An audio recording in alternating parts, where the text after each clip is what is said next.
Thanks very much, and welcome to this afternoon's session. I'm Rick Garnett from Notre Dame. I'll be serving as your potted plant this afternoon. Before we begin, I'd just like to remind everybody, and also really to take a few minutes just to celebrate the fact that this panel is dedicated to the life and the memory and the work and the friendship of Professor Danny Markell.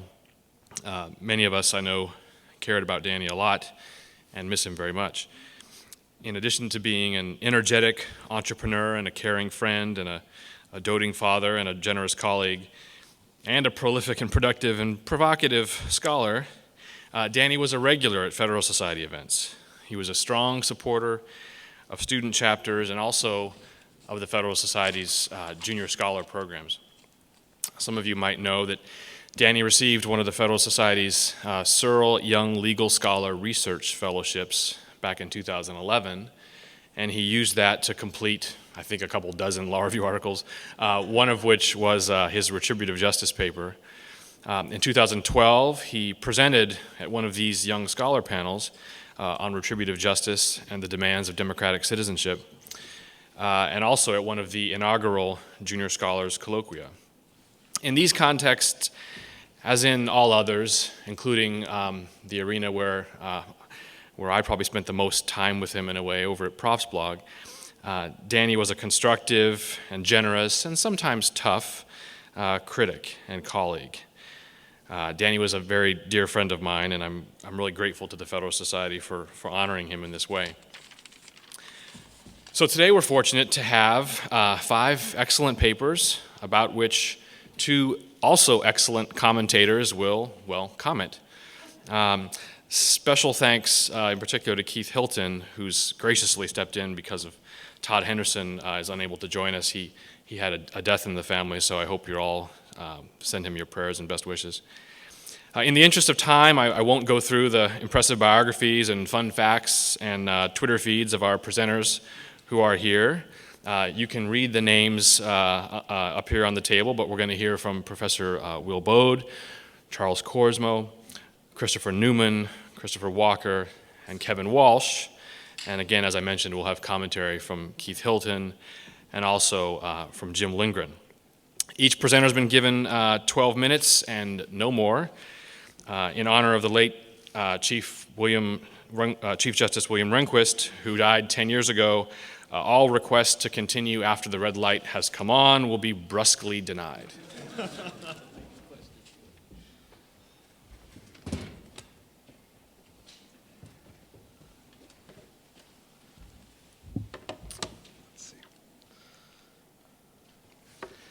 Thanks, Rick, and thanks to the Federalist Society for having me here, and also for mentioning Dan Markell. Actually, the last time I presented in this room at the Young Legal Scholars Conference was when Dan was here, so I feel like he's still standing over my shoulder, hopefully not shaking his head too vigorously. So I'm here today, and my goal is to try to say something new about originalism.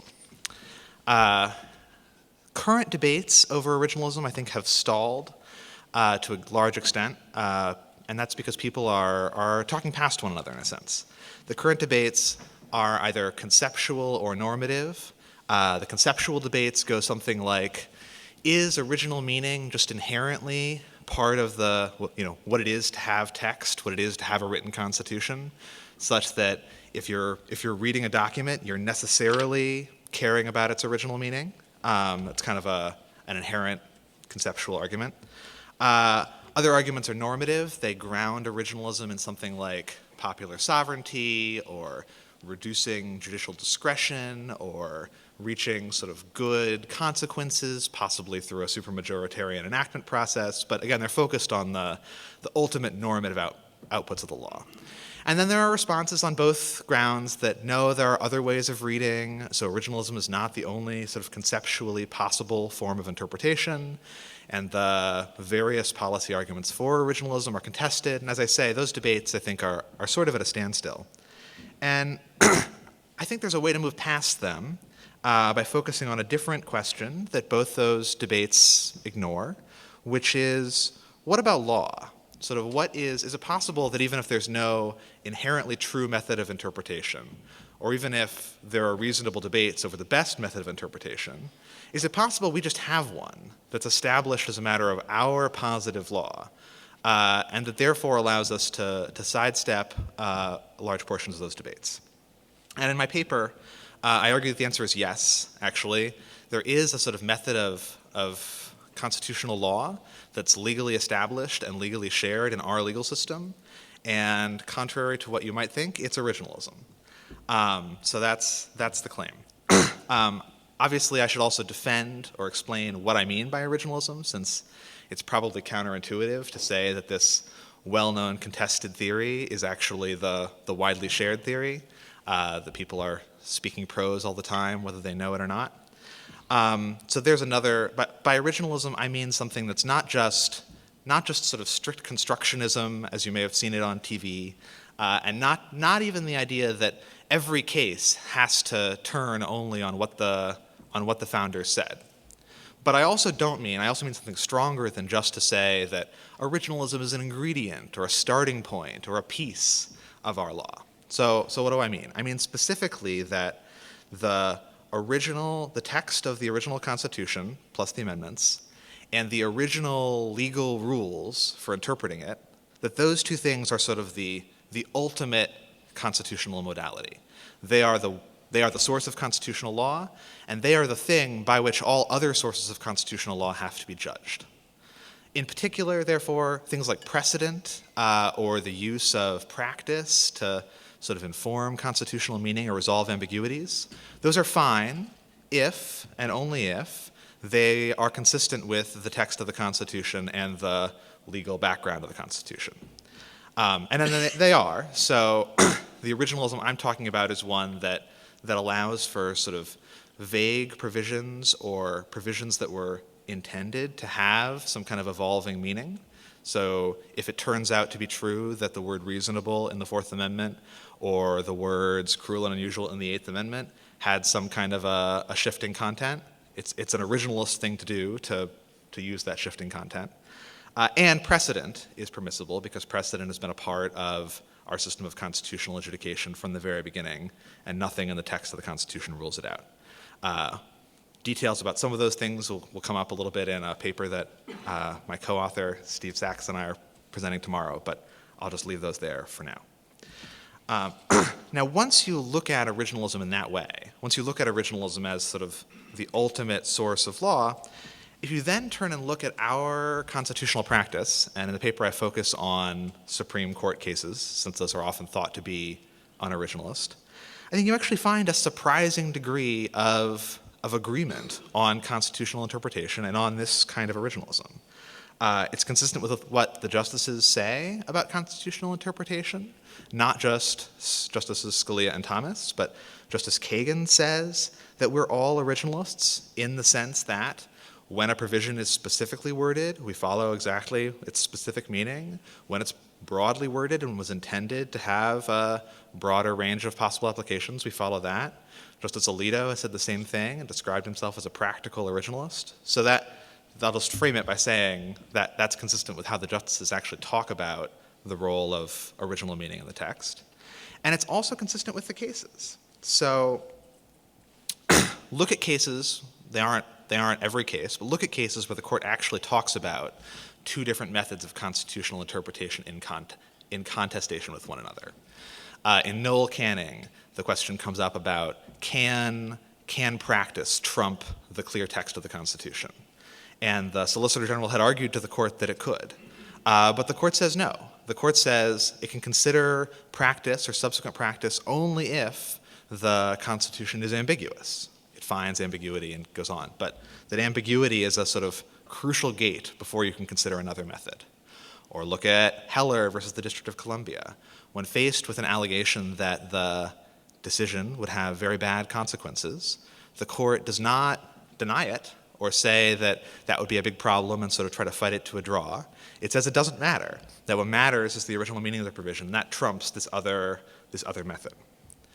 On the other hand, if you then go look at cases that are sort of taken as the counterexamples, the cases that repudiate originalism, Blaisdell, Brown versus Board, a lot of other cases I go into, if you look at what they actually say, it's not so clear any of them openly reject originalism.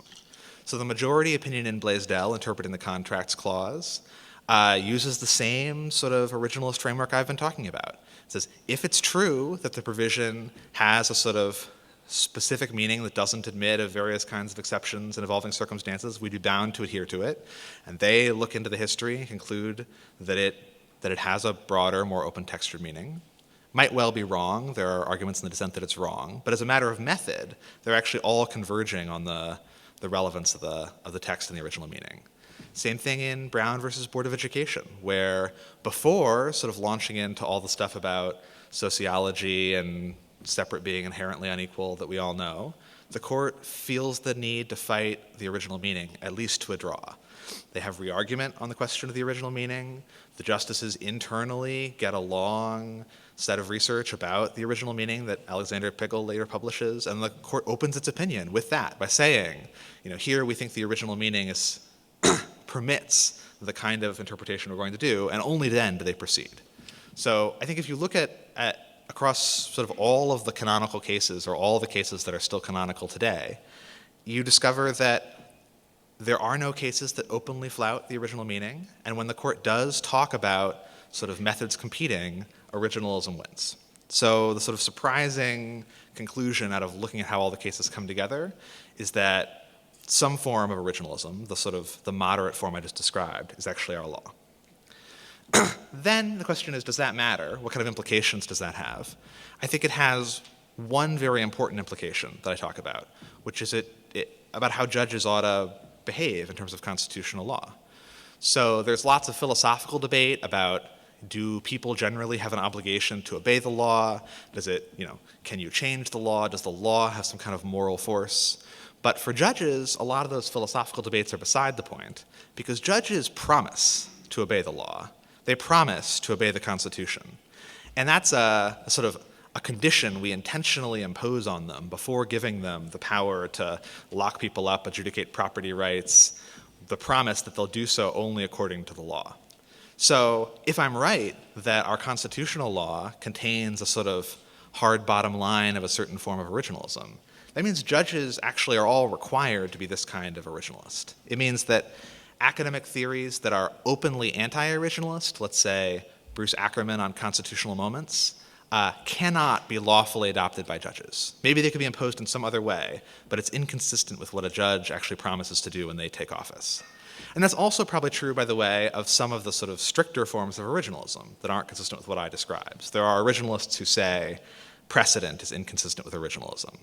That form of sort of hardcore originalism, again, is probably inconsistent with our current rules for what is the law and what our judges are supposed to do.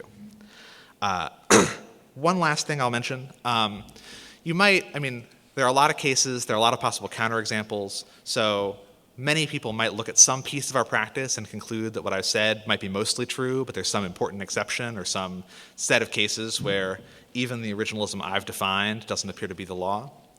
I think even if that's true, actually a lot of the same implications still carry over.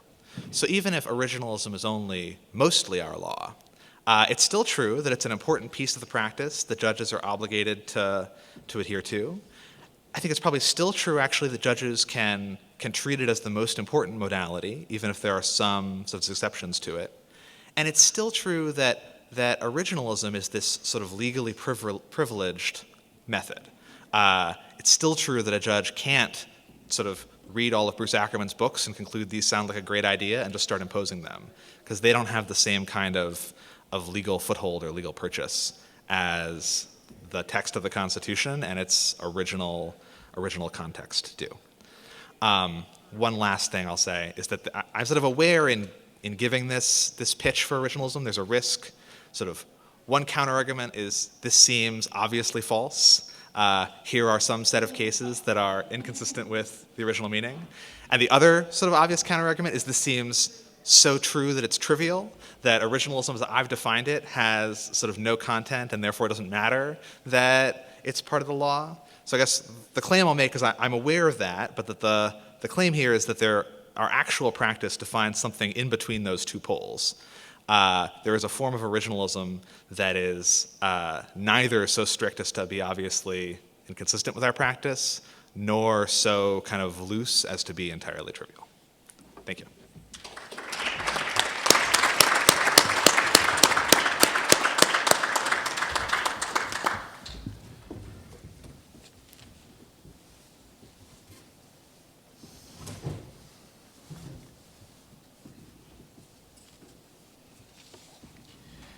So we're going to stay on public law, but switch now to administrative law. And I want to spend my 12 minutes taking a look inside the modern administrative state, and in particular, inside how agencies interpret statutes. And to do that, in this room, I think I have a pretty sympathetic crowd that we live in an age where most lawmaking happens at the administrative level through broad delegations of power. Congress isn't doing much, and we have these agencies that are doing a lot of work that traditionally may have been done by Congress or courts. And yet, it's a black box. We don't know how they do it. We don't know what these federal agency interpreters are using when they're interpreting statutes, when they're implementing statutes.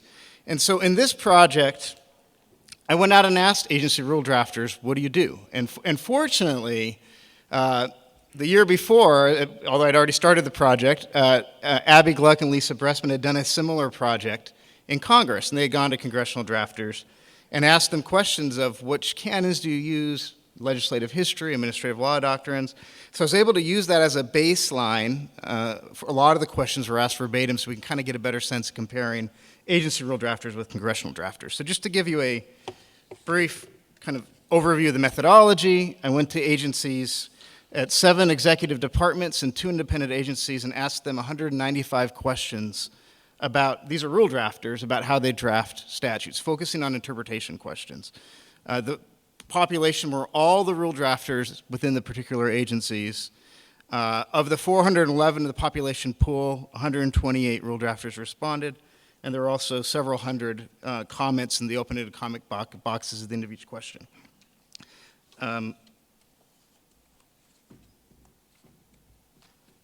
Agencies, obviously, this is methodologically, there are some huge limitations when we're doing a study of agencies that want the survey to be entirely anonymous, both to the agency and the individual. And also, although I knocked on every door, I didn't get every executive department or every independent agency to participate. So I don't, in this presentation, in the paper, I'm not trying to generalize to the administrative state broadly, but you get a sense from the agencies who did participate that it's a pretty good swath of different agencies, some that are heavily involved in litigation and others that aren't, and across the spectrum of the administrative state.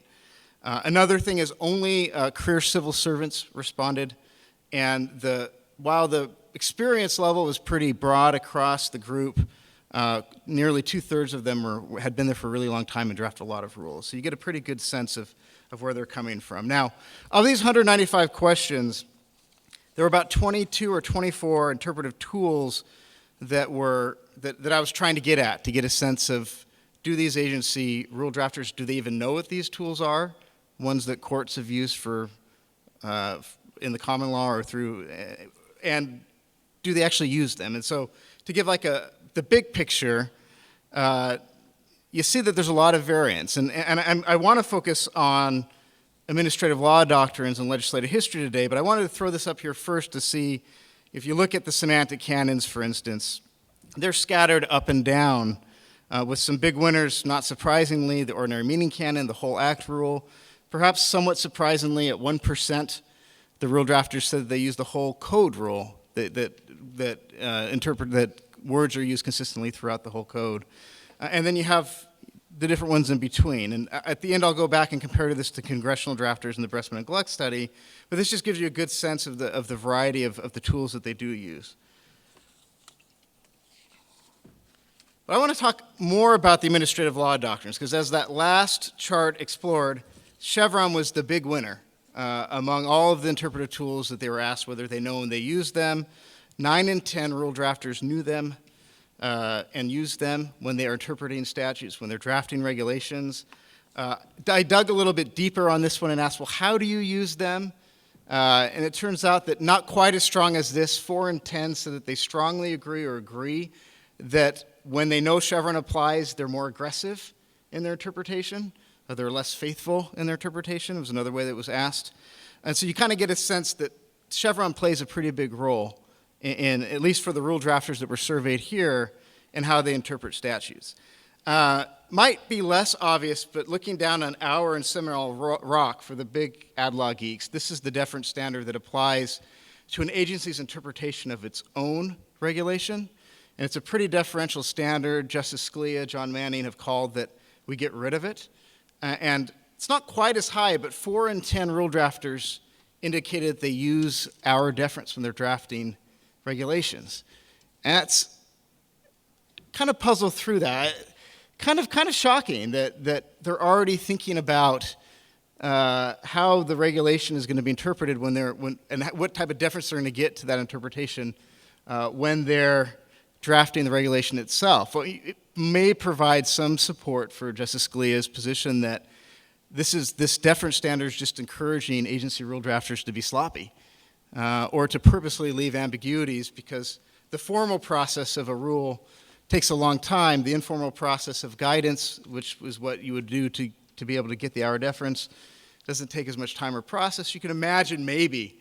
It's not as strong as Chevron or Skidmore or Meade, but 4 in 10 is still a pretty interesting number. I guess part of me is kind of surprised that the rule drafters were pretty candid that they think about Chevron, that they interpret against Chevron. And I guess part of me is not too surprised that this is a very important concept there. Now, the next part asked a number of questions of, all right, well, what types of ambiguities do you believe that Congress intends for you to fill?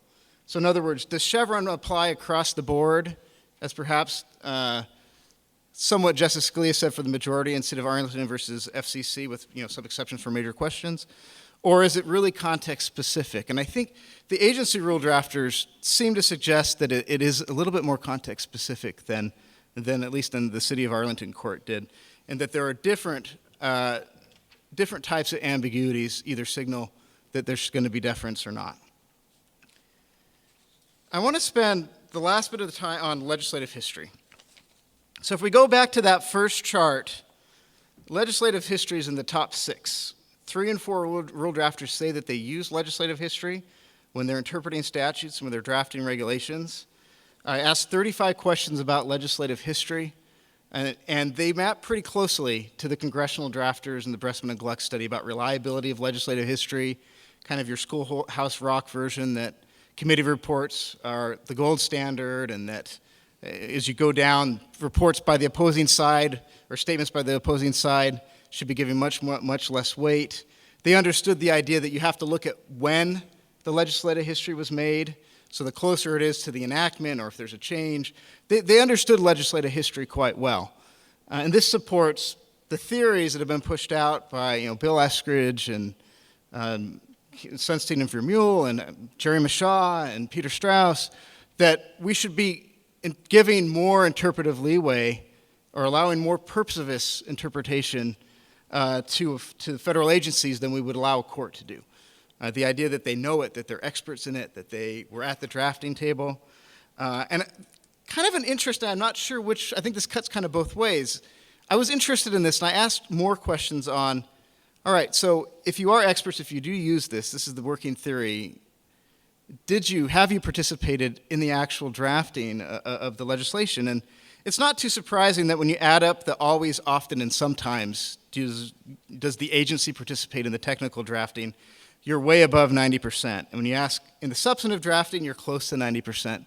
But what is kind of interesting, when I asked the rule drafters about their personal participation, it dips much lower. And it's less than a third said they had ever personally participated in the technical or substantive drafting of legislation.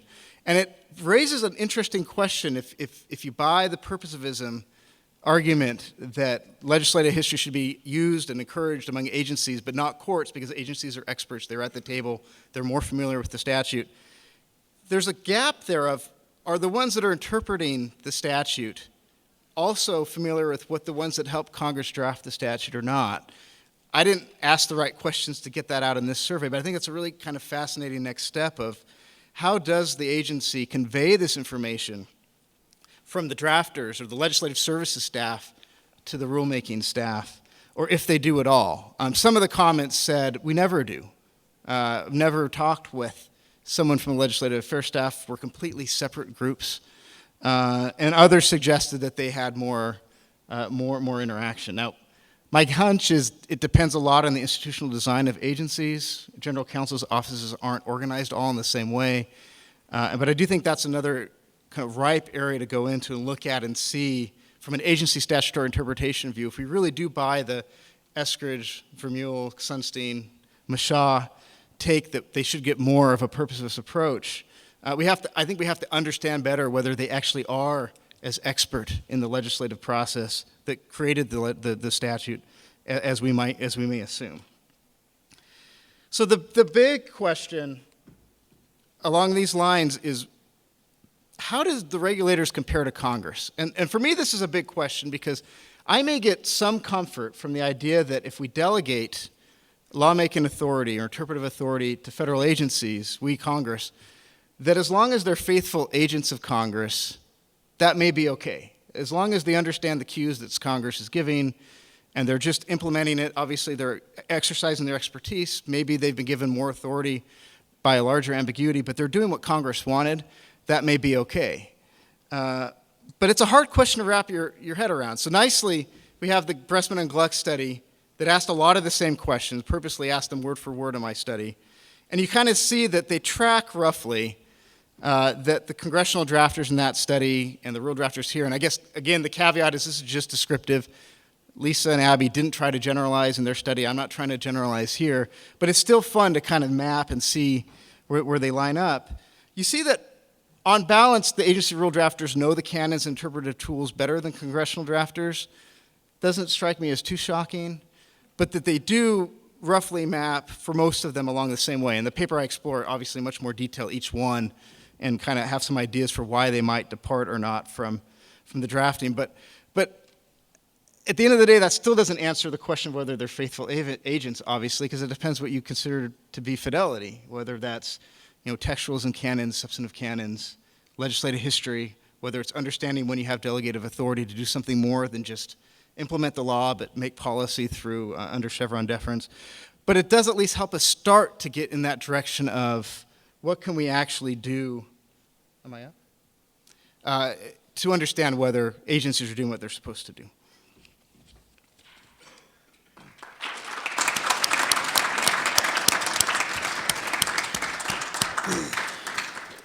I think I can report without fear of contradiction that the Chief Justice is smiling down at our presenters' discipline with respect to their time so far. No doubt with gold stripes on the wings.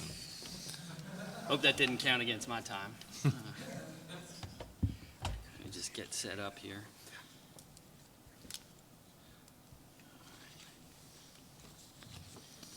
Okay, so thank you to the organizers for including me. Really grateful to be in the company of my fellow presenters, to have the commentary of Jim Lindgren, and to be here with all of you. The title of this paper is one of those too long titles with a colon that I just could not figure out how to get rid of in any way that actually improved it. Colon. In the beginning, there was none. Supreme Court review of state criminal prosecutions. That's the title. At least it's mostly descriptive of the paper's basic claim. In the beginning, the Supreme Court was not given jurisdiction by Congress to review questions of federal law decided by state courts in state criminal prosecutions. So another title could have been in the form of a question. Did the Judiciary Act of 1789 authorize Supreme Court appellate review of state criminal prosecutions? Implied answer, no. And by the way, although the paper is largely about interpretation of this statutory grant of jurisdiction, the title does also highlight the fact that descriptively, there simply was not Supreme Court review of state criminal prosecutions in the beginning. The first time it happened was in 1821. That's 32 years from 1789, a full generation in which the issue just never came up. And that's a long time. Looking back from today, 32 years ago would have been when Ronald Reagan was in his first term. It was also the year that Kim Jong-un was born, but I digress. So. The arguments in support of the paper's basic claim are rather detailed textually and historically, and I'm also making this basic claim against almost 2 centuries of contrary understanding. I hope you'll understand then, if I don't use the brief time I have here to present all of the arguments and convince you through brute force of legal reasoning that the paper's basic claim is right, as pleasant as that might be for me. So my goals instead are to convince you I might be right, and it just might matter enough for you to pick up the piece. So a little background, right? Just ask yourself, does the Supreme Court have authority now to engage in appellate review of state criminal prosecutions that involve questions of federal law? Of course, right? Where do you think Mapp versus Ohio came from? Miranda versus Arizona? A lot of the criminal procedure, right? Crawford versus Washington, more recently Riley versus California. It's virtually unthinkable to assert otherwise, to think otherwise, that it was ever different from that, right? That the Supreme Court at one time didn't have this authority. So this is, again, statutorily. So that the Supreme Court has this jurisdiction as a constitutional matter under Article 3 was established in 1821 in the case of Cohens versus Virginia, which is the case I was studying when I sort of stumbled across what I tend to think of as a legal discovery. And this paper is not about Cohens. It's not about the court's holding about constitutional jurisdiction under Article 3. But if my arguments are right, there was another way for the court to have decided that case. And if we understand that other way, perhaps it will induce some epistemic humility by causing us to question whether we really know as much as we think we know about the establishment and development of the federal court system and Supreme Court jurisdiction. So, of course, that other way would have been to dismiss that case, the first case where they addressed the issue, for lack of statutory jurisdiction. There were some statutory arguments made, nothing quite like this, and is mostly just a way for Virginia's lawyers who are under strict instructions to argue only jurisdiction in that case to repackage some of their merits issues. So this is an issue just not addressed by the court or by Virginia's lawyers. So thinking about it through the frame of Cohens, I say the Supreme Court could have and probably should have dismissed the case for lack of statutory jurisdiction. So as I've framed it there, it's really 2 claims, right? The weaker version is the court could have dismissed for lack of statutory jurisdiction. This is a legally permissible option. A stronger version is the court should have. This was legally required. Now, of course, putting it this way is a little puzzling because jurisdictional dismissals of this sort are not optional in any way. They're not now. They weren't then. If there's no statutory jurisdiction, a federal court must dismiss unless they have some sort of self-executing constitutional jurisdiction. So the difference between the strong version and the weak version basically is the difference between arguing that the relevant statute definitely did not authorize jurisdiction and that it probably did not. And that's what the interpretive claims are about, the meaning of Section 25 of the Judiciary Act of 1789. This was the provision that structured the basic relationship between then existing state courts, the new federal court system. And the idea of this paper is Section 25 authorization was limited to civil suits, did not extend to criminal prosecutions. I've said this is against 200 years of contrary interpretation. It's not a novel claim, and I actually think that's one of the strengths of the paper. That is, the core claim is entirely unoriginal. I came onto the trail. This is good in law. Through some 1821 newspaper essays by a remarkable constitutional lawyer from Ohio by the name of Charles Hammond. And so the hook was set there by his textual argument. But as I started taking this seriously, I found more and more evidence that was sitting in plain sight. So if you read Justice Johnson's separate opinion in the case of Martin versus Hunter's lessee, he says, somewhat in passing and without contradiction, that of course there's no review of state criminal prosecutions at the time. I even found a letter from Alexander Dallas when this is the Dallas of Dallas's reports. He had a lot of jobs. At the time he wrote the letter, he was Secretary of the Treasury, and he was asking for more authority because customs officials were being harassed in Vermont, and he made the point that there was a mountain controversy requirement for Section 25 review, which is news to most current interpreters of the Judiciary Act of 1789. So enough lead in, right? What are the arguments? Let me just give you 4 textual arguments from Section 25. And I'll run down them briefly, but the truth is they all interlock, and it's just very careful and precise to get it right. So this is just an overview. So first, Section 25 authorizes review of a suit in law or equity. The word is suit. Typically, a suit does not encompass criminal prosecutions. Other provisions of the Judiciary Act use the word suit in a civil-only sense. Section 35 talks about suits or prosecutions, showing that Congress knew they were different. Think also about the wording of the Sixth Amendment and the Seventh Amendment. The Sixth Amendment covers criminal prosecutions. The Seventh Amendment covers suits at common law. These amendments were, of course, proposed and accepted by the same Congress that wrote the Judiciary Act. In fact, just one day separated when they were pushed out of Congress. So there's more evidence on this in the paper, but the first piece of the puzzle, meaning of suit. Next, the provision that says Supreme Court review under Section 25 follows on the decision of a highest state court in which a decision in the suit could be had. This is obviously inclusive language, but it does invite consideration of the scope of appellate review in criminal prosecutions more generally in the early republic. A curious feature of Cohen's itself is the case went directly from the quarterly session court, this is your normal trial court in Virginia, all the way to the Supreme Court of the United States. Now, that was okay, because that was the highest court in Virginia that could have decided it, right? But it shows you that there was no appellate review in Virginia for that kind of criminal prosecution. More broadly, there was no Supreme Court review of federal criminal prosecution, so no intra-system review in Virginia, state or federal.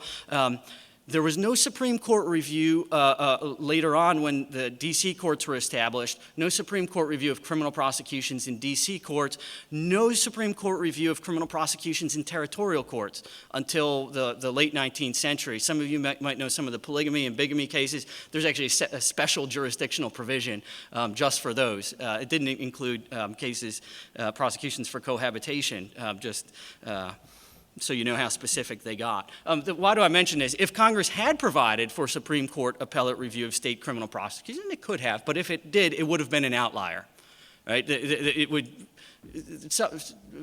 would seemingly be some mention of it.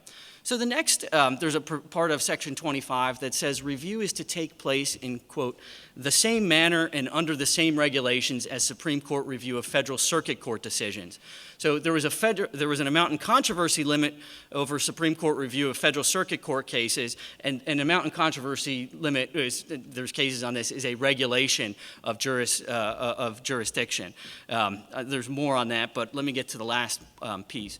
There's a sentence near the end of Section 25 that authorizes Supreme Court to award execution of judgment if the state court itself refuses to do so. So this is a design feature to get around the potential problem of recalcitrant state courts, the Martin versus Hunter's lessee problem. Congress anticipated this, but its wording seems limited to civil cases only. There is no authority to order new trials or release from imprisonment. There's a habeas provision in Section 14, but that's limited to federal courts only. Okay. Last 2 minutes, why might all of this matter? After all, Section 25 no longer governs.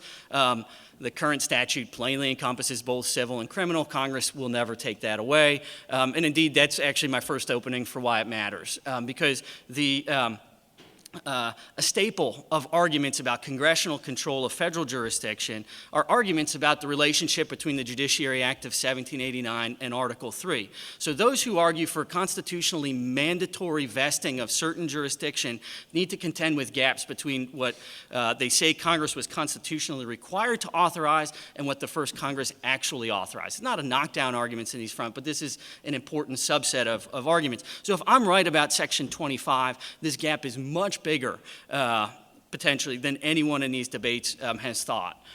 So second, getting it right matters. Just getting this right matters because getting it right matters. Right? Scholars of federal jurisdiction routinely make claims about Section 25, and if I'm right, as encompassing both civil and criminal, if I'm right, they're wrong. And the descriptions need to be revised. And third and finally, studying the detailed language of Section 25 and its legal context, I think has the potential to provide some insight into the more spare language of Article 3 itself. I think we live in a world built by Chief Justice Marshall's opinion in Cohen's, and since we live in that world, it's hard to imagine it any other way. The analogy I use in the paper of the difficulty of discerning the original legal meaning of Article 3 is sort of like figuring out the original design when you have smudged architectural drawings. Now, after the beautiful functional building has been constructed, it's really hard to imagine that the smudge could have been something else. And I think that careful attention to the pre-construction sources like Charles Hammond, like these other folks who didn't live in that world will help us a lot. So stay tuned, hopefully, for more from Charles Hammond down the road. Thanks.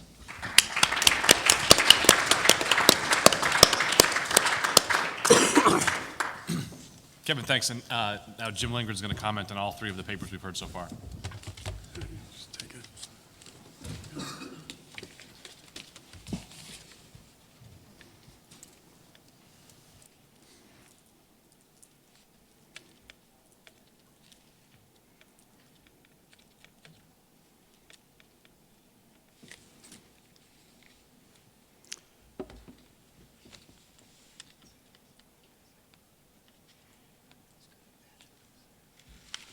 Okay, so I think that I'll try not to use all 24 minutes here. I think for a number of reasons. I actually think commentators are often given too much weight since they're the ones who've read the paper, and that if they happen to disagree, it's often taken too seriously. Well, in this case, I don't disagree, and so I was actually persuaded by all three papers, and so I think I probably won't use all of the time. It also would have helped for these papers if I were a federal courts person, or at least an administrative law person. And although I write in many, many different areas, those are not among the things that I do write about. Among the things that I wanted to say first were on Will Baude's paper. So his strong claim is that originalism is the only source of constitutional law in the United States, and his weak claim is that it's at least one of the sources. I don't think that he had an opportunity to really lay out his argument in a way that could have persuaded the audience. I know if I had just heard the talk, I wouldn't have been persuaded. The paper I would very much recommend reading. It's a good read, and it's pretty conversational. It's not larded up too much with trying to impress people with Will's learnedness.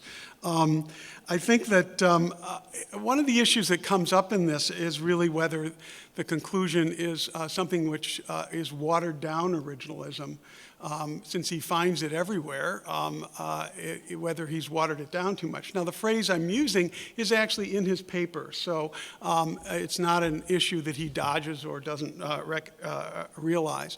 He also deals a little bit with an issue, he doesn't call it this, but the idea that there's a legal fiction here, that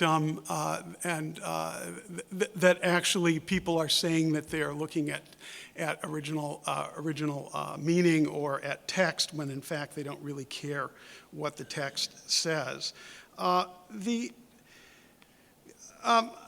This issue of whether originalism is actually the law is something that really first occurred to me when I read Philip Hamburger's Law on Judicial Duty, because the idea of this approach is that judges are bound to follow the law.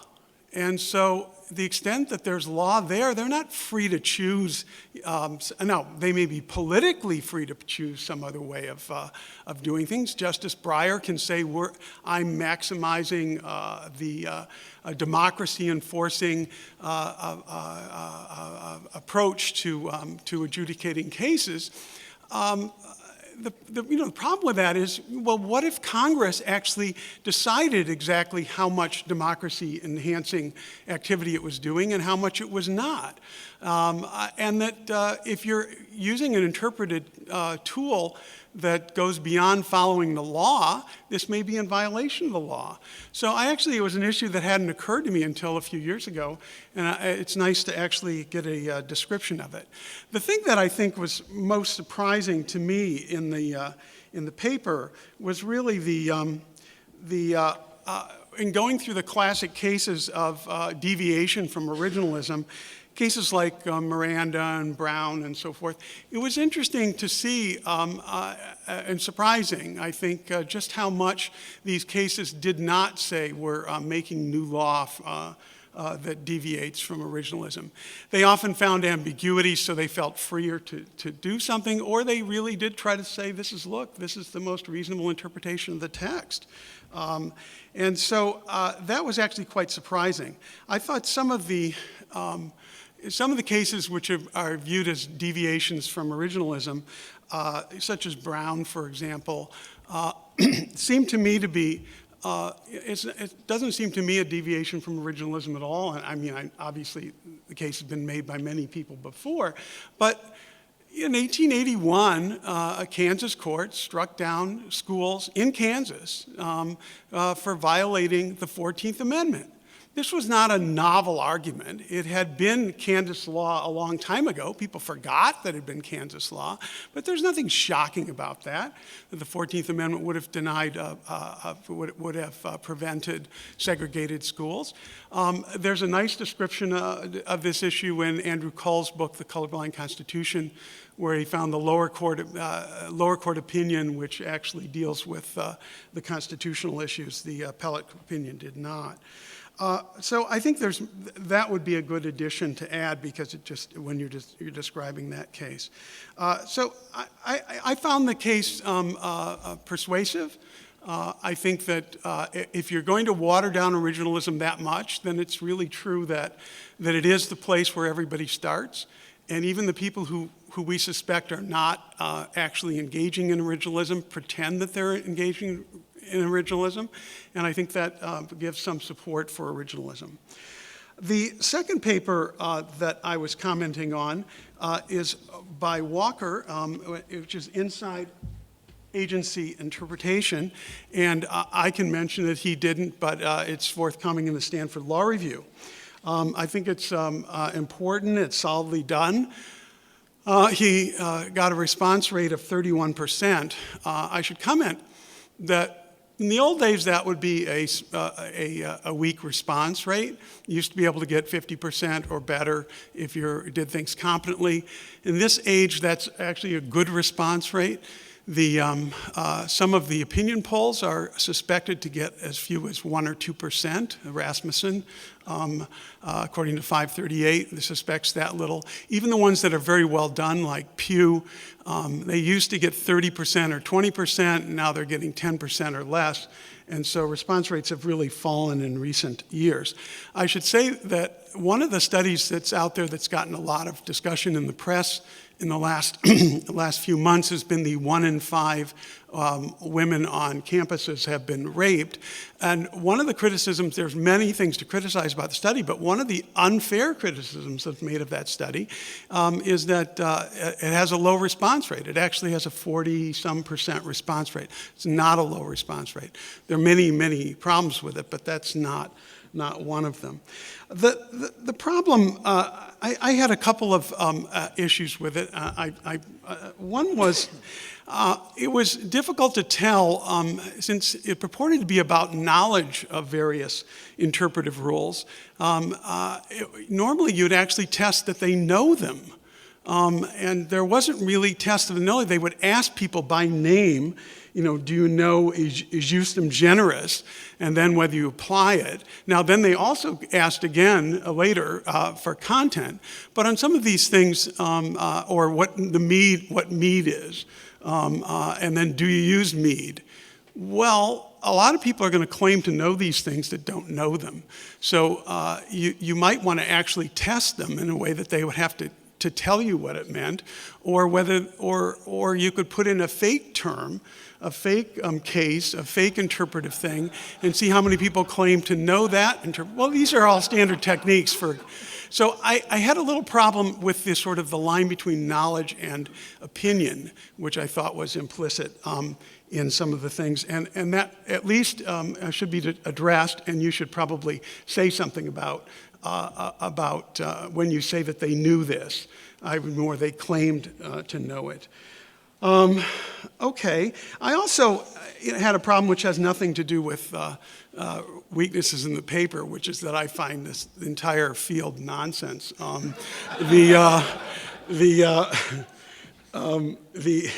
The idea that the brand X doctrine, which he has a simple statement of it in his testing of it, it says, a court's opinion as to the best reading of an ambiguous statute an agency is charged with administering is not authoritative. Instead, the agency may choose a different construction as long as it's reasonable. So in other words, even after a court has interpreted a rule, the agency can decide to interpret it differently, and that's okay, according to the Supreme Court. This is bizarre. I find Chevron deference bad enough. You're in a dispute with an agency, an executive part of the government, and they get deference on their interpretation of something they wrote and are going after you about? Why would that be? Courts are there to protect us against overreaching outside the law. I'm shocked, really. I mean, I've known it for a long time, but I'm shocked that we give deference to agencies for these kinds of things. And more generally, I question whether it's enough even when it's been properly, when there is a delegation, whether it really should cover this kind of power. Okay, then the last paper that I am commenting on is Walsh's paper. So he took on the Section 25 of the 1789 Judiciary Act. I was persuaded that he was right. I remember Steve Calabrese once saying that it would be fun to have a study group in which we would read the Constitution with a fresh eye. In other words, instead of thinking about what the cases had been, how people had interpreted them, we'd actually read the section and try to figure out, what do you think they actually meant? And then perhaps follow up with doing some research on what they meant. But the idea that with a suit, they probably meant civil suits, it sounded plausible when you first start going into it. Actually go through the evidence, it seems it's extremely likely that this is what was intended. And the comments before the case was decided, most comments seem to imply that this was the law. So it's actually quite interesting on that ground. I think he's got Justice Johnson's separate opinion in Martin versus Hunter's lessee. He's got the Dallas letter. And then he's got a lot of good contextual analysis, which I think is quite persuasive. The issue for me, as with any history article that doesn't have direct relevance, is, why do we care? And he deals with it in the paper, and he did today. I think that's probably the weakness of the paper, is just that it's no longer the law. I think that, as he points out, that doesn't mean the casebook shouldn't be rewritten to deal with the finding that really it's highly unlikely that the Supreme Court had the power to hear criminal appeals when they declared that they did. Now, what to do about it, given that the law has changed, I think that he seems to embrace the idea that they had the constitutional power to do this, that is, Congress did, but simply that they had not done it at that time. Thank you.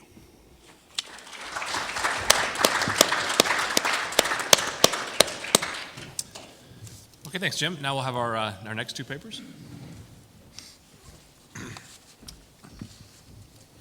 My name is Minor Myers. This is joint work with Charlie Korsmo, and we're going to split our time, so I only have 6 minutes. Charlie and I argue in favor of a full market for legal claims, allowing them to be bought and sold freely. In particular, we argue that allowing specialized investors to buy up large numbers of related claims, what we call aggregation by acquisition, would solve the same collective action problems now solved by procedural aggregation, the class action mechanism or stockholder derivative suit, but without generating the same agency problem in the process. Collective action problems are endemic in mass litigation. They arise in mass torts, products liability, antitrust suits, and in stockholder litigation. What we're talking about are claims that are positive value when litigated together, but negative value when litigated individually. It creates a free rider problem. The result is under-enforcement of the substantive law, under-deterrence of what we're trying to deter, and under-compensation of those who've been harmed. The traditional response to this collective action problem is a procedural response, either the class action or the stockholder derivative suit. The problems with those approaches are what I suggested before. It creates a vicious agency problem between, on the one hand, the class of harmed persons, and on the other hand, the attorneys who are charged with vindicating the interests of those persons. Plaintiffs' attorneys have an incentive to bring suits in some circumstances for nuisance value, and in other circumstances to settle claims that may be quite valuable in exchange for handsome attorney's fees. Nobody's in a position in procedural aggregation to monitor the behavior of plaintiffs' attorneys. Individual claimants don't have enough at stake. That's what gives rise to these procedural mechanisms in the first place. And courts and defendants have little incentive to monitor the behavior of attorneys. Lead plaintiff provisions like the Private Litigation Securities Reform Act move the ball a little bit, but are not, in our view, particularly effective. So the alternative we propose is what we call aggregation by acquisition. And what we have in mind is, if you can imagine in a stockholder suit, allowing specialized investors to buy up claims by, say, buying up the underlying stock. Putting our proposal into practice would require modifying a few rules of federal practice and common law. For example, it would require wiping out common law prohibitions on the alienation of claims, jeopardy, maintenance, and so forth. It would require abolishing in securities suits and stockholder suits what's called the contemporaneous ownership requirement, the requirement that in order to bring the suit, you own it on the date the bad thing happened. And may, in some circumstances, actually require eliminating or curtailing the procedural class action. If we didn't do that, then the procedural class action would have an unfair advantage against our aggregation by acquisition mechanism. The benefits of our proposal, most directly, is it would solve the collective action problem without procedural aggregation's agency problem.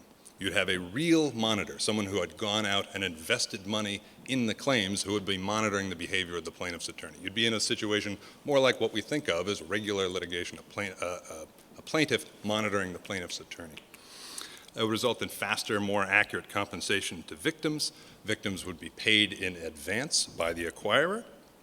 They'd also end up receiving mean compensation as opposed to median compensation because you'd have a diversified acquirer. It would result in more accurate deterrence.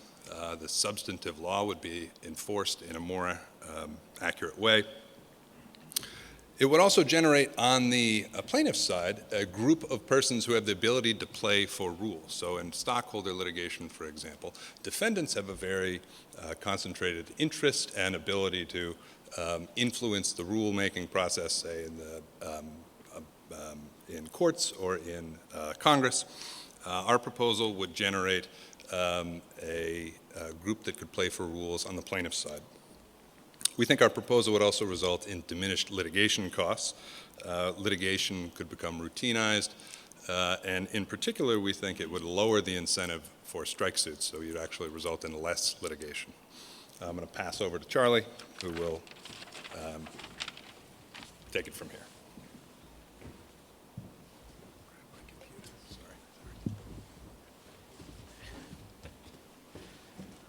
All right, little traffic jam. I always hate to have to stand next to Minor while we present, so I'm glad he's going to sit down. But I also like any presentation at the Federalist Society that involves wiping out the common law, right? That's always a good one. Okay, so I want to do two things in the very, very limited time. One is to just give an example of how this kind of aggregation by acquisition is actually happening in the real world now, and then to address a couple of possible objections to it. So something Minor and I have written about before is a phenomenon called appraisal litigation. This is a special remedy in stockholder litigation when a company is acquired by another company. The stockholder has a statutory right in Delaware and a number of other states to refuse the merger consideration, say, I don't want your $10 a share. Instead, I want to go to court and have the court declare the fair value of my shares. And what's interesting about this remedy, among other things, is that you can buy into that claim after the merger has already been announced. It's not subject to the contemporaneous ownership requirement. So the merger is announced, the facts about the situation become public, and then an investor can come in and buy the stock of the company and own that claim, that ability to go into court and get fair value. And in fact, what we've documented in other work is that over the last half decade or so, a bit of a cottage industry has arisen in doing this, where what we call appraisal arbitrageurs come in and buy up the shares in target companies and then seek appraisal. And we actually find that compared to traditional merger litigation, these cases involve plaintiffs that own a meaningful economic stake and that only bring meritorious suits, or at least meritorious compared to the kinds of suits that are traditionally brought by plaintiffs' attorneys filing class actions on behalf of stockholders. So it has certain virtuous qualities that Miner and I predict for aggregation by acquisition we actually find in appraisal litigation. So I'll quickly just rattle off some of the possible objections here and some initial responses to them, although we go into more depth in the paper itself. I mean, one reaction, I don't know if this is the room where that would be the most powerful objection, is that this just seems fishy. We don't like people buying and selling legal claims. We don't like thinking of legal claims as economic assets. It would sort of be akin to, you know, a market for human organs or children or something like this. Is a non-academic or non-economic asset. First of all, we descriptively, we don't think the same arguments that would apply in certain other situations apply here. But it also, that is blind to the reality of litigation. In fact, litigation and legal claims are bought and sold all the time in real life. The contingency fee arrangement with a plaintiff's attorney is selling a portion of a legal claim. You're selling it for services in kind, but you are selling a portion of your legal claim. Litigation finance is a growing industry too, where financiers will finance the litigation in exchange for a portion of the claim, increasingly widespread. Insurance subrogation is essentially selling a claim. Transfer of contract claims via assignment, perfectly routine. Successor by merger, perfectly routine. Buying claims out of bankruptcy, perfectly routine. As is settlement. Settlement is selling your claim. Now, it's selling your claim in a very limited universe of possible buyers, right? The defendant is a monopsonist for buying your claim now. So this broadens the market without doing anything qualitatively different from what we're already doing. Another possible concern is predatory practices, that people would essentially be fleeced out of their claims by sharks, financier sharks. The first thing to emphasize is it's voluntary, right? No one's forced to do it. You can always bring your claim yourself if you don't want to sell. And second of all, it can only be predatory where there's a lack of a competitive market, which is exactly what we have now. Right now we have a cartel of plaintiffs' attorneys as the only ones, and the defendants as the only ones that can actually buy the legal claims. That's where you're more likely to see predatory practices than in a competitive market. Miner mentioned the possibility of vexatious litigation, an increase in nuisance suits. Well, as we found in the appraisal example, it's actually less likely in this situation. We think that's for a couple of reasons. A class action attorney working on contingency can bring a vexatious suit, a nuisance suit, with very little upfront investment or risk or outlay, whereas a financier actually needs to put their own money on the line up front to actually probably reduce vexatious litigation. Now, as Miner said, there would be several necessary reforms, like abolishing champerty restrictions and maintenance restrictions. I'll just mention the need to abolish the traditional class action.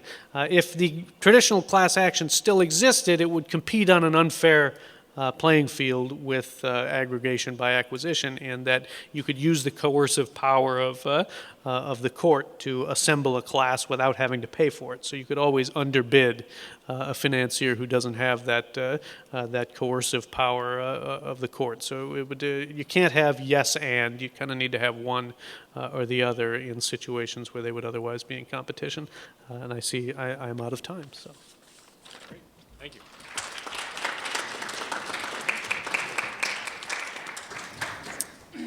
Next, we'll hear from Chris Newman.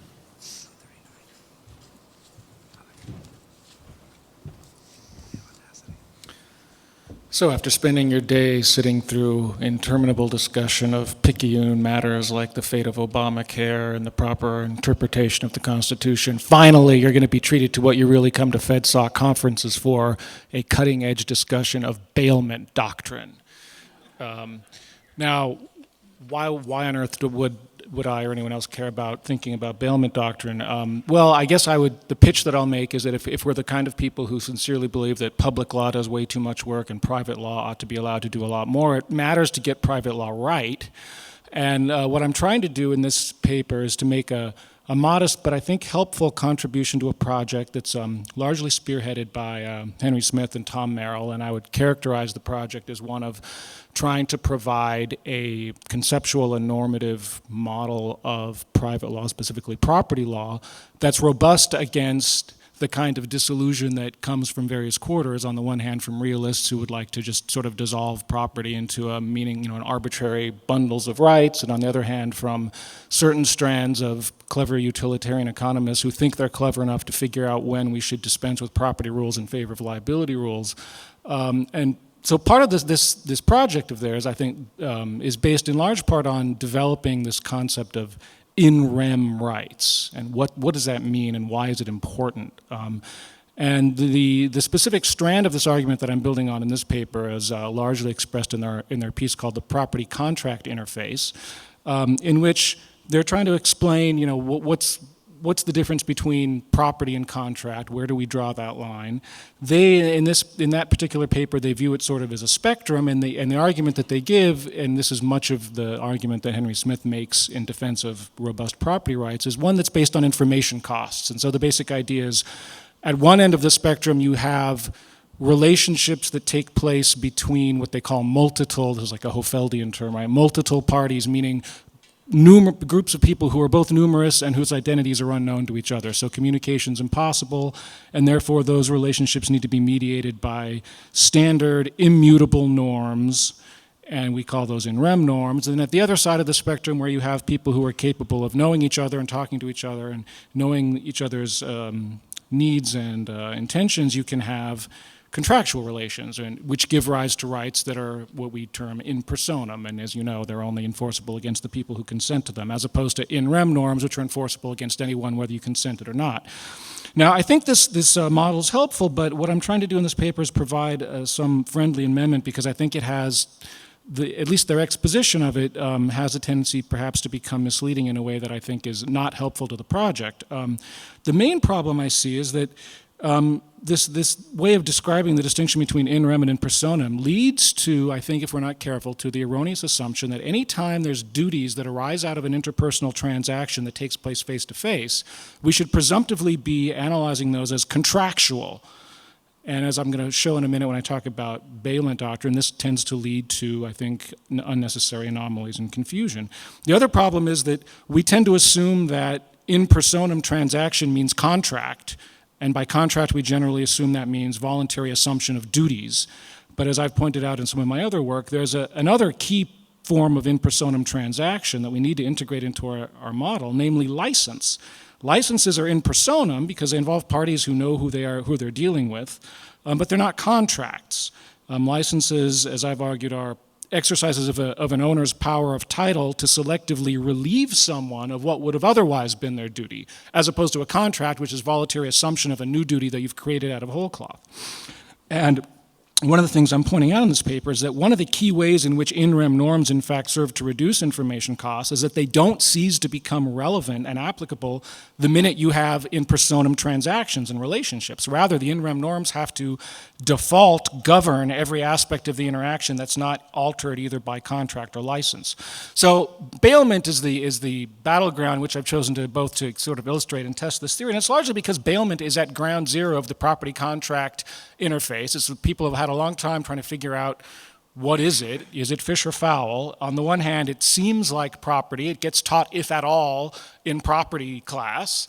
It has to do with things that people own and duties with relation to them. On the other hand, there's a long tradition of people insisting doctrinal that bailment is a form of contract, that it's a category of contract. And it seems like contract as well, because usually bailors and bailees know each other. They have some sort of interaction. We usually regard them as being able to, at least within some variation, to vary the terms of their agreement. But it seems to me that the thinking of a bailment as a contract is highly problematic for a number of reasons. One of which is that a contract theory of bailment cannot explain or justify so-called constructive bailment, which is what happens every time you come into possession of someone's property absent them having given it to you, absent an express agreement, even though it's clear that constructive bailees are held to the same duties of any bailee, even though there's no possibility of there having been any meeting of the minds or consideration or anything like that. And then there's another area of bailment doctrine that people who've written on it, people like Richard Helmholtz and also Marilyn Smith, have pointed to as not fitting well, or at least as an anomaly in need of explanation, which is these are those cases where a bailee, does something with the property that wasn't expressly contemplated. So for example, you take your watch to the repair shop and you leave it there for repair. The shop owner sends the watch out to be serviced off premises, and as a result it gets lost, and the question is, well, should the shop owner be strictly liable or only if he was negligent?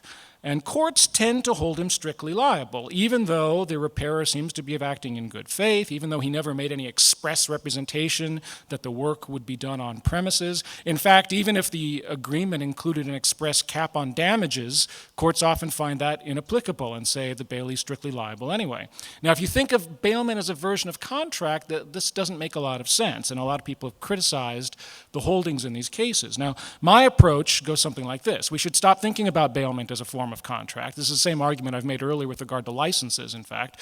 Bailment at root is essentially an application of the one basic in rem duty that property law imposes on everyone, which is don't interfere with someone else's property in such a way as to harm their use and enjoyment. And bailment just spells out the implications of that basic in rem duty in the context when you come into possession of someone else's property.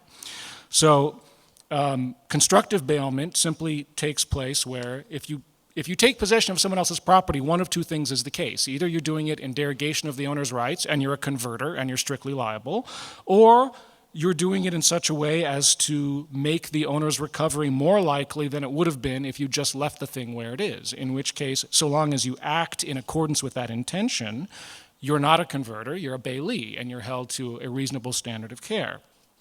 Now, that's constructive bailment. You don't need, this is a purely in rem relation. You don't need to talk about contract law or contract theory or anything to explain it. My contention in this paper is that the exact same analysis holds for so-called actual bailment. When you go and you hand your car keys to the valet, all that's happening is that this valet is taking possession of your property and is now bound by the same general in rem duty of non-interference that anybody owes you. It's not a contract. All that the valet has taken on is the normal duty that anybody takes on when they place themselves in a situation where they might cause harm to other people. And when you voluntarily put yourself in that situation as a general matter of assumpsit, you take on duties. But it has nothing to do with meeting of the minds or consideration. And the duties that you're subject to are simply a version of basic in rem duties that we apply to everyone. Now, of course, valets, or bailments in general, often do involve additional contractual agreements.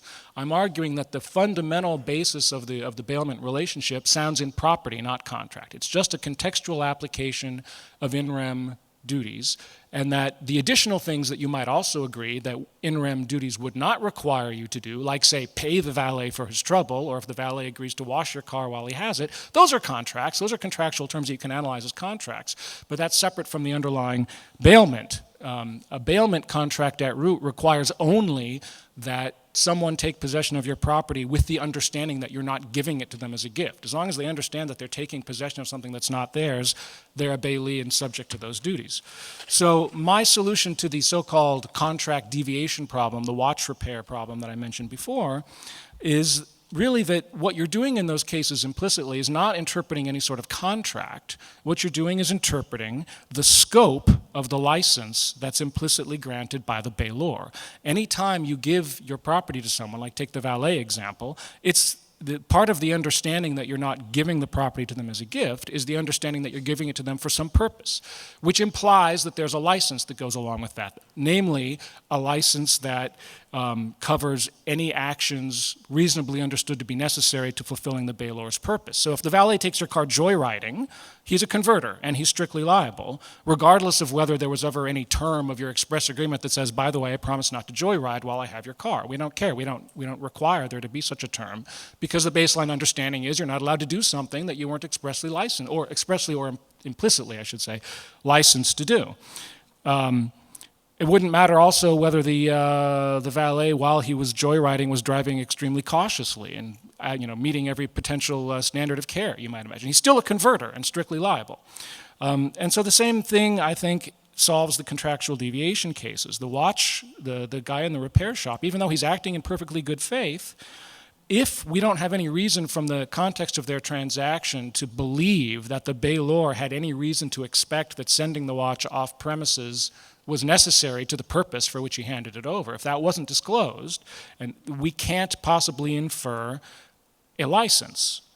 And that means that in those cases, they're sort of liminal cases of license interpretation. In those cases, you're a converter, which means you're strictly liable for any harm that follows from your acts of conversion, your acts outside the license. This also makes sense of why the express limitation on the cap on liability doesn't work in those cases, because a contractual cap on damages can only apply to actions the bailee is licensed to take. Otherwise, if you were to apply a damages cap to an act of conversion, that would be tantamount to substituting for the property rule a liability rule and giving the bailee an option to acquire ownership of the item simply by paying the damages cap. So to sum up, the thrust of this paper is that we should stop thinking of bailment as a contract. It's at basis, it's an application of basic in rem property norms, and we would do private law favor by distinguishing between the two more clearly. Thanks.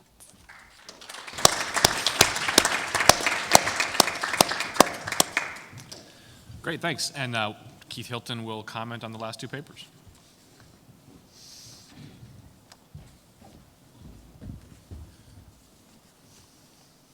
Okay, so I've got a bunch of comments on both of the papers, and I don't think I'll be able to get through all of them, but if I keep track of the time, I'll just cut myself off when I'm out of time with the comments. Let's see, maybe I should close this.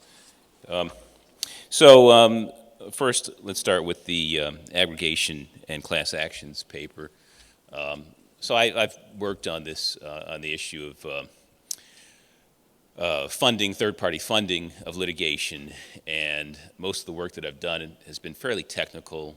I was interested in trying to understand the economics of third-party funding, so I proceeded in the Steve Chevelle manner of building a model and trying to see what sort of things fell out of the model and what sort of insights I could get about the economics of third-party funding of litigation that way. I didn't really have a stake in the issue. And as I worked on it, I did think about the problem about class actions and about having aggregators or someone purchase these rights. And as I thought about it, I said, well, someone ought to write this paper. And sure enough, someone has written the paper now. So thank you very much. It's glad to see that the paper's been written, Korsmo and Myers, and I don't have to worry about it now, and I don't have to think about the problem. But there are two types, as they note, there are really two types of claims that you can think of. One is a matured claim, that is a claim for damages that's up in there, and you've been hurt. Everyone knows how you've been hurt. And then there's the unmatured claim, which is a tort right that might arise in the future. You're in a relationship with the employer, and you could waive your legal rights. They're unmatured. You haven't been hurt in any way yet. So Korsmo and Myers are looking at the matured claims. Now, for matured claims, we already have settlement. And as they've noted already, settlement is a case where you're selling your claim, your matured claim, to the defendant. So the defendant is a monopsonist in that transaction.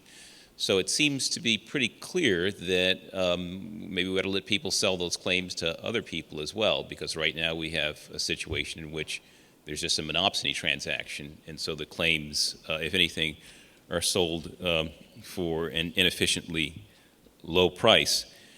And if we think settlement's a good policy, then it seems to me it follows that allowing people to sell these claims to third parties who would then want to pursue the defendant would also be a good policy too, for the same reasons that settlement itself is a good policy.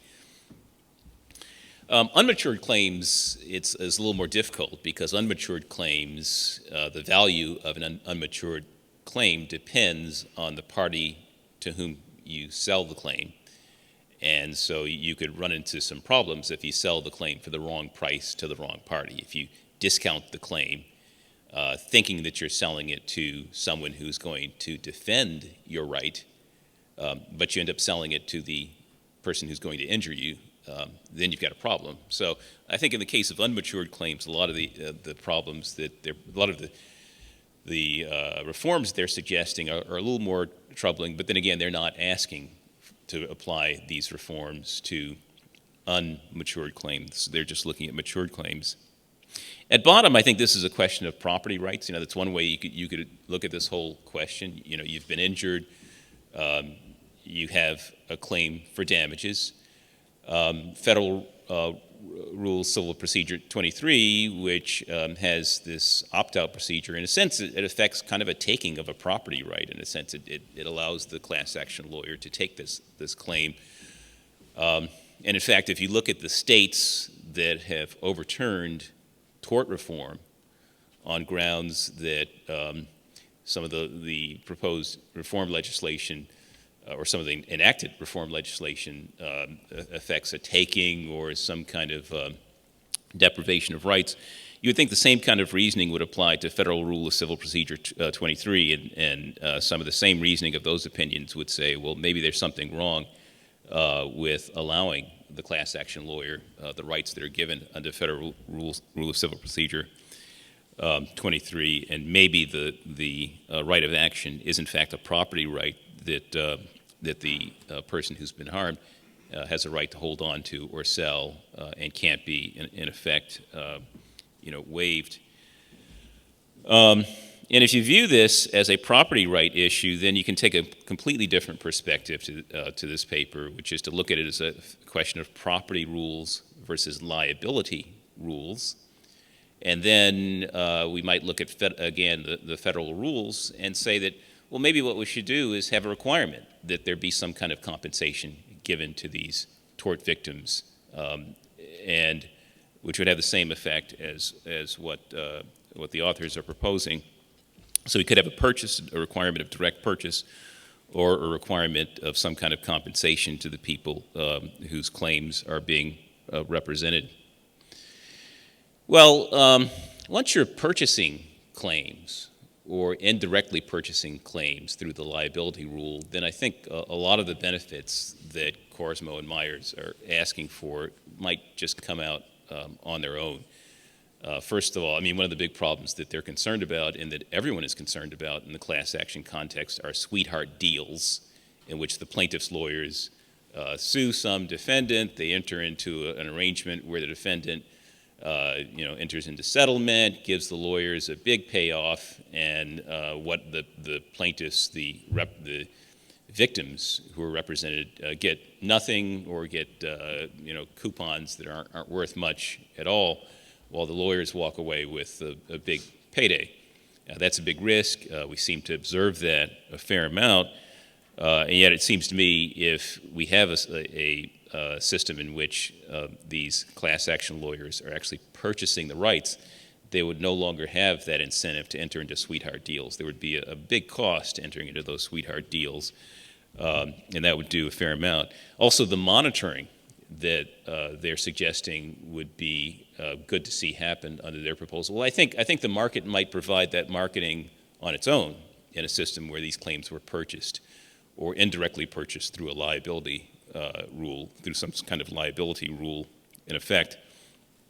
So I think some of the proposals, some of the features of their proposal that they're advocating would follow naturally from having a market in claims, and there may not, it may be enough just to recognize the property right or indirectly recognize the property right through a liability rule that applies to the class action lawyers.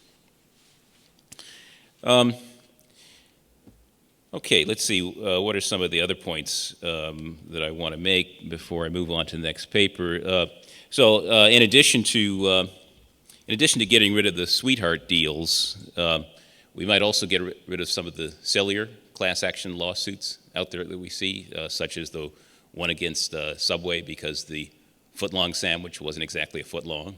It was maybe 11 3/4 inches. Maybe we could do away with some of these claims if the lawyers had to purchase these claims from people, and the victims themselves might say, we really aren't interested in those kinds of silly claims.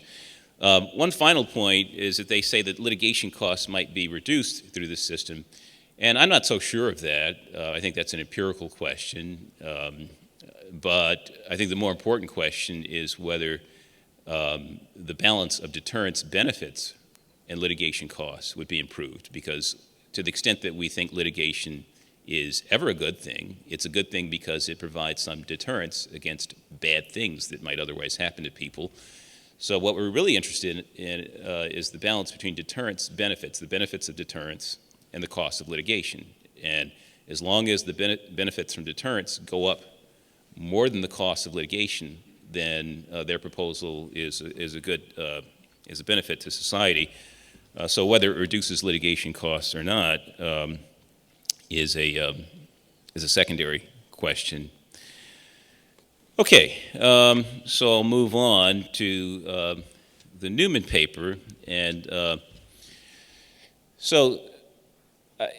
he's dealing with a framework that has largely been due to Tom Merrill and Henry Smith, and he's proposing an improvement on the framework, and I agree with his proposal. It looks like a good suggestion, a good improvement.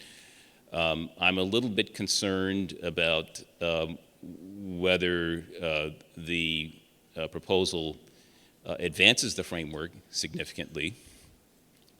And I have some questions about the framework itself because I'm concerned that the framework doesn't quite have enough power in explaining the features of the law that we're concerned with, or the interesting features of the law. So the framework, the Merrill-Smith framework, is designed to avoid two kind of endpoints. One is the progressive property theorists' view that property rules can be used for whatever purposes that you'd like them to be used, and the other side of the argument, which is the law and economics position that we ought to get rid of property rules and replace them with liability rules. So Smith have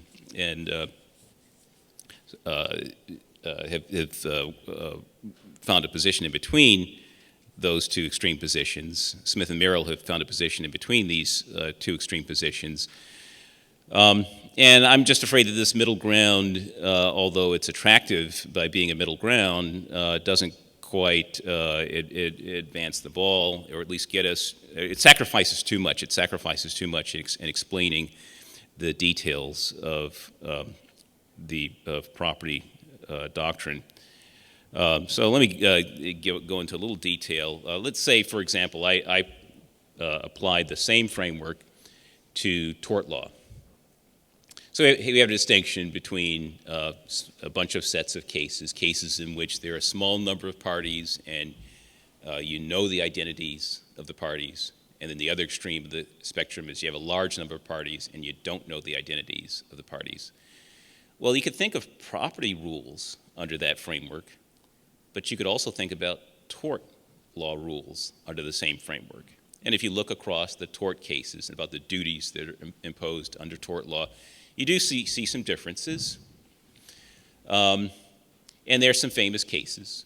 But in the end, if you ask yourself what's going on in those cases, it inevitably comes down to at least what I think is a cost-benefit analysis, to some sort of utilitarian harm or concern that we're trying to avoid by finding that there's a duty or not a duty under a certain set of cases, under a certain set of circumstances. So in the end, we're worried about the consequences. And my concern is that this framework tries to pull away from looking at consequences and is, I guess, very light on policy. It's very minimalist on the policy or the consequentialist concerns. And in that sense, giving up a lot of power in trying to explain detailed areas of both tort doctrine, in my example, or in the case of property law. Newman offers the case of license as a clear exception to the sort of immutable NREM rules that he's mentioned before. But there's also the case of necessity doctrine. That's a big exception. And it implies that the so-called immutable or constant NREM rules are not immutable, and they're not constant, not categorical. And so in that sense, I think I'm a little bit troubled with the framework itself, and I would, although Newman's offering an improvement in the framework, again, the framework itself lacks power, I think, in explaining some details of the law. And so maybe I prefer a more traditional framework that looks at the consequentialist, that looks at the consequences of various rules. Let's take the case of Bailment, for example. That's a famous one. The case books say that there's 6 categories of bailment, and the duties that are imposed on the bailee depend on the risk-benefit exchange between the bailor and the bailee. Where there's more benefit to the bailee, then the duty is a little bit harsher on the bailee. Where it's more of a burden on the bailee and the benefits to the bailor, then the tort duties are a little lighter on the bailee. Well, okay, the risk-benefit exchange story is very easy to explain and offers a functional analysis of the scope of duty that's imposed on the bailee. And when I look at this framework, it doesn't seem to really have anything to say about that relationship and about the risk-benefit exchange between the bailor and the bailee and the specific duties that are imposed. Again, although I like the improvement over the framework that's out there, there are some details about these relationships that I think are important that the framework doesn't appear to get to and doesn't appear to grapple with. And so I prefer to see a framework that has a little more explanatory power, reaches a little bit deeper into the law that's there, and gives us some interesting statements. Maybe gives us a few surprises, or at least tells us about features of the law, helps us understand features of the law that we could not understand otherwise. So I think Chris has done a great job, but I'm afraid that there's a lack of power in the framework itself. Maybe it's better to adopt a different framework. And the improvement that's there is, at least in the terms of the ultimate function of the law, doesn't really change our interpretation, but seems to be a fairly slight change and a change in the way we interpret things rather than the than a new understanding of the ultimate impact or consequentialist function of the law. I could say more, but this is a very complicated paper, and I've written 10 points. I've gotten to maybe 5 of them so far. So I'll stop here. I'll congratulate the author for doing a great job, and my complaints really are that I prefer to see a different framework, largely because of maybe my own biases about the way you should work through this area. But it's an improvement on the framework that exists, I think. Thank you.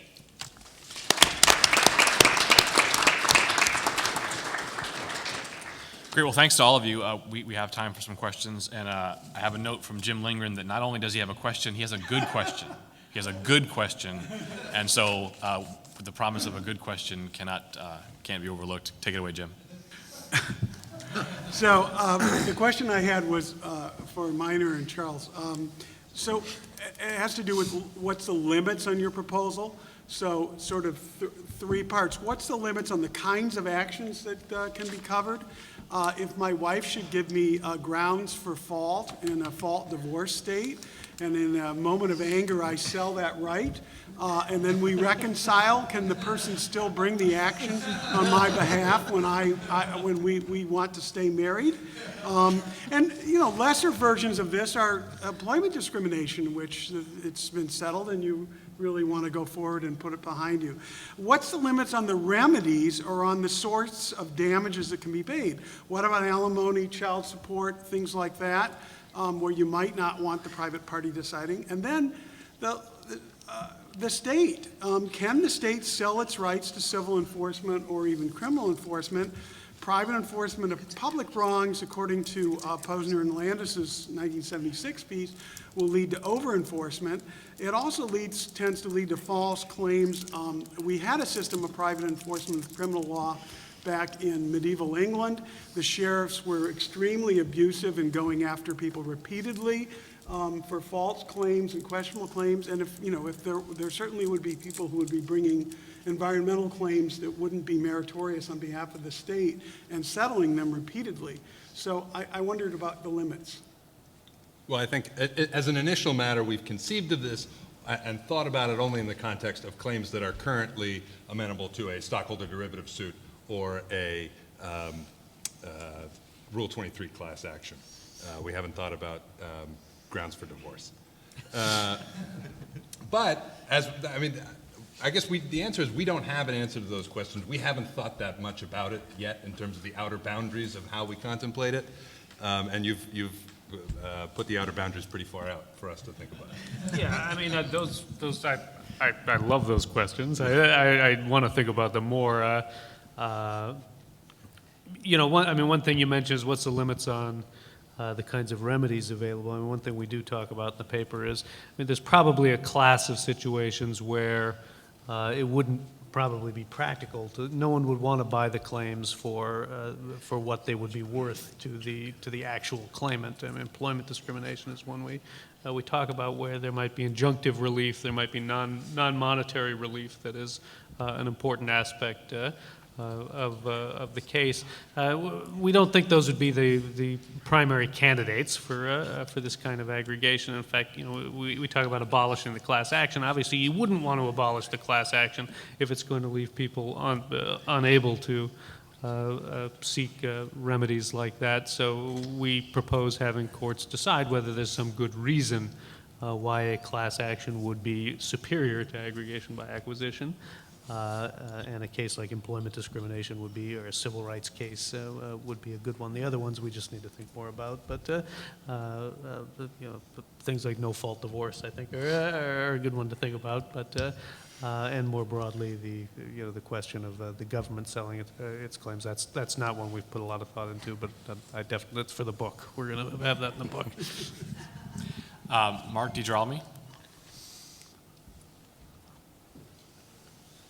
Thanks, Rick, and thanks, panelists. I enjoyed all the presentations and comments. My question is for Will, and I love the paper. I would, perhaps you could send me the paper. I'd really enjoy reading it. And I want to stipulate, for purposes of my question, that you can answer. In other words, I want to put you on the best footing that you could possibly be. You can answer the two questions, the two objections that you adverted to at the end of the talk. That is, that all of the cases that you have found accept a kind of originalist framework, and number two, that saying that they so accept it is saying something non-trivial. But the question I have is, what does it mean to say that that means that originalism is the law? And number two, what kind of law is it? So it doesn't seem to me to be a constitutional law in terms of a textual law. It's not a statutory law. It's not, I don't think, a common law or a statement that one can find as a kind of statement of holding in a case. It's a methodological framework, but there are lots of methodological frameworks that aren't law that one can find in every single Supreme Court case that one looks at. So, for example, just to take something vaguely ridiculous, the use of Roman numerals is a methodological framework that one could probably find in every single, or many of them, right? Or the statement of facts first, and then law, and then application is a methodological framework. So what makes, admittedly, I don't think that originalism in the way that you're describing is the same kind of methodological framing, but what makes it different than those methodological frames, and how is it law and what kind of law is it? Thanks. So that's a great question. So going on under the hood of this paper is not a technical jurisprudence paper. It's sort of, I'm not a philosopher. I'm approaching this from a law point of view. But going on sort of under the hood is some sort of basic non-technical legal positivism. So what I mean by the law is it's the legal convention of either officials or lawyers or citizens. There's some quibbling about who exactly matters, but just the shared legal convention of everybody in the system. So you could do that as sort of hard in the rule of recognition or whatever. That framework also then actually, the Roman numeral examples and the facts section first examples are sort of perfect examples for why you want some framework like that. So if you do pop open jurisprudence and Hart, the idea is to distinguish between sort of social practices that people just follow out of a certain kind of regularity or custom, like using Roman numerals, and ones people follow because from the internal point of view they think they're the law, and from which a deviation would be criticized as illegal. So there are judges who don't write with Roman numerals.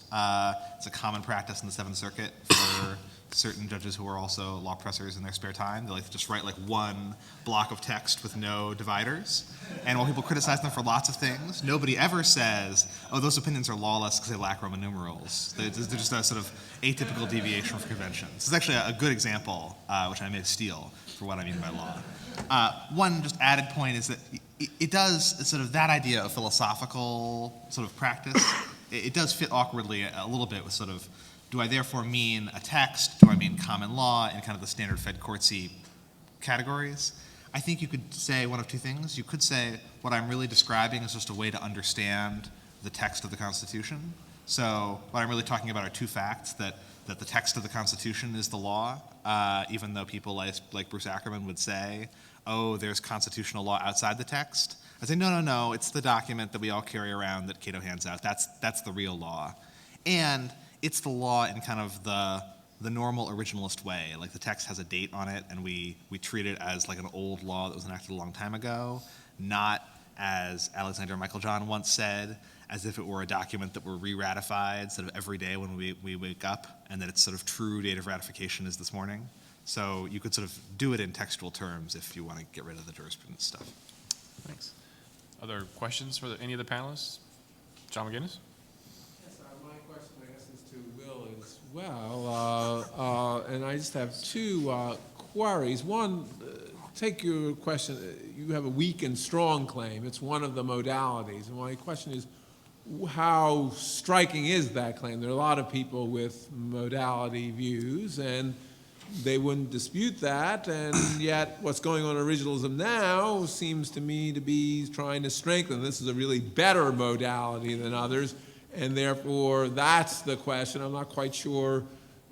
Maybe you have added something to that debate within the modalities, but I just want to ask about that. Then the strong claim, seems to me, well, I guess the question I would have is, how could it be otherwise than that people would gesture to the Constitution?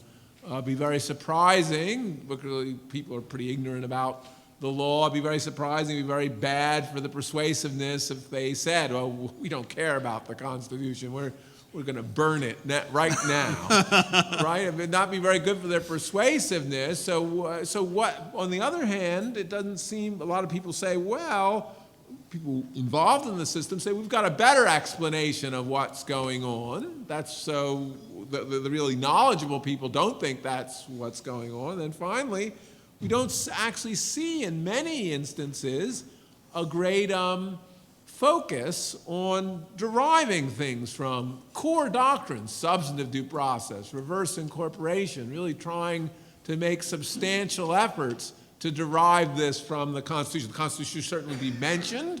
They won't say we're going against the Constitution, but doesn't that raise some questions about your strong claim?